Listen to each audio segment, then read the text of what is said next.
ముఖంలో నీరసం స్పష్టంగా కనిపిస్తోంది. నేను ఒకందుకని చదివాను, నాకు ఈ ఏరోనాటికల్ ఫీల్డ్లో ఉద్యోగం వచ్చింది. ఆయనకి ససేమిరా ఇష్టం లేదు.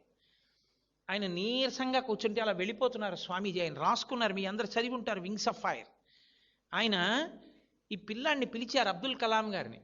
ఏం అలా కూర్చున్నావు నువ్వు అంటే ఆయన అన్నారు, నేను ఫలానా ఉద్యోగం కోసం వెళ్ళాను ఇంటర్వ్యూకి, అది పొందడం నాకు ఇష్టం, కానీ నేను సెలెక్ట్ అవ్వలేదు. ఈ ఉద్యోగం చేయడం నాకు ఇష్టం లేదు, ఏదో ఇంటర్వ్యూకి వెళ్ళాను, దీనికి సెలెక్ట్ అయ్యాను. ఇప్పుడు నాకు ఈ ఉద్యోగం చెయ్యాలని లేదు, నాకు ఇష్టం లేదన్నారు.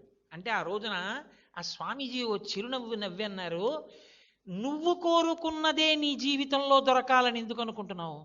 ఈశ్వరుడు నిన్ను ఏం చెయ్యాలనుకుంటున్నాడో అని ఆలోచించి ఈశ్వర నిర్ణయంగా దానికి ఎందుకు వెళ్ళలేకపోతున్నావు? ఏమో ఈశ్వరుడు నీకు నీ ద్వారా ఈ జాతికి ఏం చేయించాలనుకుంటున్నాడో అన్నారు.